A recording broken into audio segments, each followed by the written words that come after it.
ubundi Kagarara yaruswe na Bogari jahura na Aisha Speed. Ubundi umuzungu urimo muhura mukanga.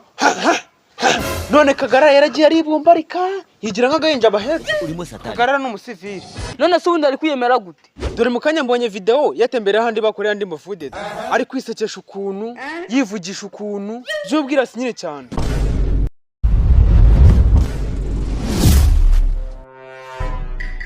Ariko Sarisa, nubwo abantu benshi bari gushima Kagarara, nje wari udakubana ibyo yakoze sinigeze mbikunda.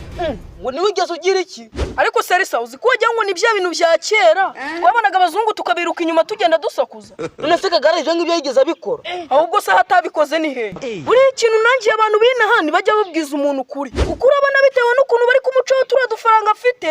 Mukanya numvishe hari n'abakobwa bari kumutaka ngo namasore n'umwe wo mu Rwanda umurusha uburebure.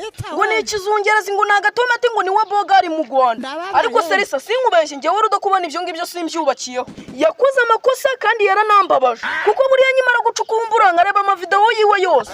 Sarisa akiva hano mu Rwanda nahise nsanga Kagarara ari umusevire cyane. Kagarara yigaragaje nabi agera aho umunyamahanga agahinda kamwisha yenda kurira. Ariko rudakuba nje ndumva ivyo ngibyo ari amashyari. Kagarara yitwaye nabi cyangwa yitwaye neza. Reba yavuze ibyiza bitatse u Rwanda, amuririmbira indirimbo z'inyarwanda. Reba naje ubundi bakigera mu Rwanda yamwigishije kubwira abantu ngo ndabakunda. N'utuntu twiza tugaragaza igihugu neza. Yes, biriya byo naranabyemeye nanabimuhereye amanota 2 ku 10.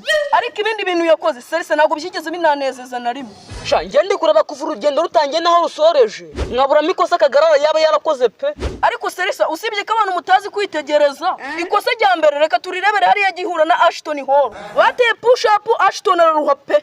Noneho kandi n'ubwiyemezi bw'ubwirasi kabagateye push up vuba nk'icyarindwi kugira ngo bakarebe. Aho ngaho ni ryo kosa rya mbere. Niba utsinze umuntu uramutsinze birarangiye haguruka wijya kwigaragaza. Reka dukomeze ku ikosa rya kabiri. Hari ikindi gihugu bagiyemo abatipe baho bashaka gutera push up nawe. Naho baratera umutipe araruha. Kagarara w'abanyarwanda bateye push up nka 999. Kandi ibyo byose yabikoraga abandi bamaze kuruha nawe yagakwiye guhita haguruka. Ariko kubera bwabwirasi agakubitaho n'inyongeza n'imisagukiro. Ariko rudakuba ibyo se ndi kubyumva mikosa. Reka hari akamanyero ushobora gukora kugira ngo wemeze abantu nyine. Ye baba we uvuze iby'ubumanyeri nibuka kandi kano yakoze agahinda kakanyika.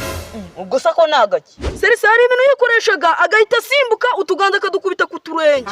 Ira bintu byaneraga iseseme numva mu mutwe wanjye nazi. Oya rudakuba yo namashyari. Nubundi umunyarwanda wa kera yariririmbiye ngo nta munozo. Nta kintu wapfa gukora ngo wemeze abanyarwanda. Uremeza bamwe abandi bagasigara barya menye. Sha rero nta munoza pe. Ariko mama mushaka ko umuntu akora nabi ngo hanyuma dushime. Kagarara yitwaye nabi no warabizi ko yitwaye nabi. Ni n'amakosa menshi yagiye akora uretse kunanze kuyavuga. Ariko Sarisa reba nk'ahari yabakimara kumuha imodoka. Ira mico y'abahinde yayizanyemo gute kandi ari mu gihugu cye. Iyihe mico y'abahinde se? Sarisa wabonye ko bamufashe mu maso bakamujyana ahaparitse ya modoka. Ibyo narabibonye. Bakimara kuyimuha yarishimye pe nk'umuntu bamaze gutungura. None ikintu cyambabaje ni bya bintu yikoreshaga ngari gushimira abantu. Uko abanyarwanda duserebura yarabiyobewe. None se washakaga karyama hasi? Oya naryame hasi. Ariko byibuze agaserebura kishima kiruka nk'amayiro 15. We mabure urimo satanisha. Bira bintu byo mu Buhinde mu byukuri yarabizanye gukora iki? Ariko ibyo byose usibye kuri kubikomeza nge ndumva nakosa ririmo pe. Gushimira ko umuntu ashimira uko ashaka. Ni nko nkora ikintu kiza ngashaka gushimira nanagukora ku birenge. Cyababa wenyumvira nga bya bintu byo mu Buhinde. Sinkubeshe nkukoreye ikintu ugakora amakosa nkayo. Ipanu yahitibe mwe. Umunyarwanda umuco ugendane no mu myenda wambara. Ubungubu Kagarara hari ubari kumva ari we Bogari mu Rwanda kubera ayo magambo abakobwa bari kumutaka. Siwe Bogari ariko bure yagize igikundiro. Sha naribi ariko ari njye gitanga ngana cyambu. Icyo namuha ni njye ukiza. Nago data yasaga n'imbeba uzabibone wowe amashyari y'abantu. Awa twiwo n'umutwe wawe ni iki? Uziko wajya ngo wikoreye idegede.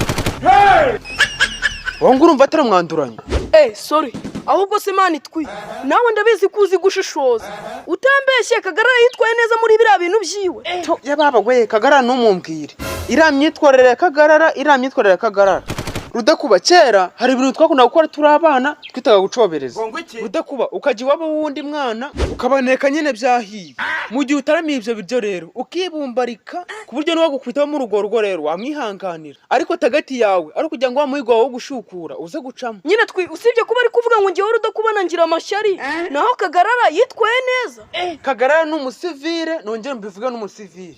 uzi ko ajya ngo turi muri cya gihe uhuraga n'umuzungu ukamutinya. Ubundi Kagarara yaruswe na Bogari igihe ahura na Aisha Speed. Ubundi umuzungu urimo amuhura mukanga. None Kagarara yaragiye aribumbarika yigira nk'agahinja bahetse. Urimo satani. Kagarara n'umusivile. Imana ikumera umugisha Imana ikumera umugisha. Buri ikintu kizakwereka umuntu w'umusivile niyo ari mu bandi uhita ubyibwira. Kuko niriya private jet Kagarara yagiyemo. Sinkubeshye ubu ngo amaso niyo yakuye mu kirahure kubera ubuvamvari. Kandi ubundi niba uri kumwe n'umuzungu ugomba guhita umwemeza. Ku buryo niyo yaba ari ubwa mbere uyikasemo. Akaguru uhita ukarenza ku kandi bikamutungura aho kugira ngo akunyuzemo ijisho. Sha yigaragaje nabi nanabisubiramo. Burangiye Aisha Speed naramwemeye cyane. Kuko iwe mugihura uri tayari mwana gwara mukumvana. Ariko uri yabone kuko urebera hasi wikureba agahinja. Impamvu ngo numuvuga butumwara. Ujya ntago byatuma unsuzugura jya narababaye. Jya bona narababaye bro kuva nyine uruhinja. Ntago wazuje kunsuzugura. Sha nari bituri kumwe.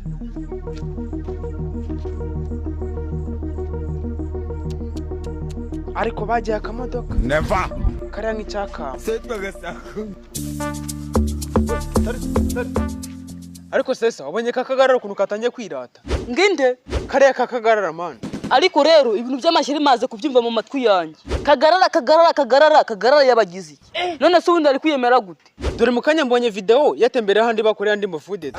Ari kwisekesha ukuntu yivugisha ukuntu byubwira sinyine cyane. Uyu mushinga mwishoye muzabahombera kuko impamvu uzabahombera muri kugirira ishyari Kagarara kandi wari mu kazi. Ari kwiyemera wiyemeye bikagabura hari icyo byaba bitwaye. Ibyo rero nibyo nashaka mu maso yanjye. Arajye kwiyemera akabishyira ku mbuga n'isoni. Ariko ubundi kwiyemera kuri kubatera ikibazo ni ukuwe hatangu yigaragaje nabi imbere y'umunyamerika ngo yigize indiongozi ngacira imigani ngo abatari kuyumva. Mbese Kagarara yabagwaje umutwe. Kagarara mariyemera agakabya. Nje mu mwanya nabonye video ari ku mazi ariko ibintu yivugishaga ngo hano hari viyungo agaseka nk'abakire nyine.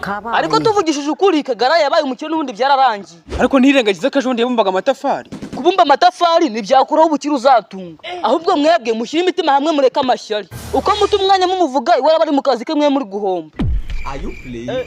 Dore maburendagaza. Uriya muduga Imana iwumaye. Nawe nakongera kuvugisha ndagasibari. Bisido best shop diaspora online. Ese ukeneye kugura no kugurisha? Ushaka kugura inzu, ibibanza n'imodoka n'ibindi? Yego, ndabikeneye. Nta handi wabisanga ni muri Bisido. 0783 36 258. Bisido sale.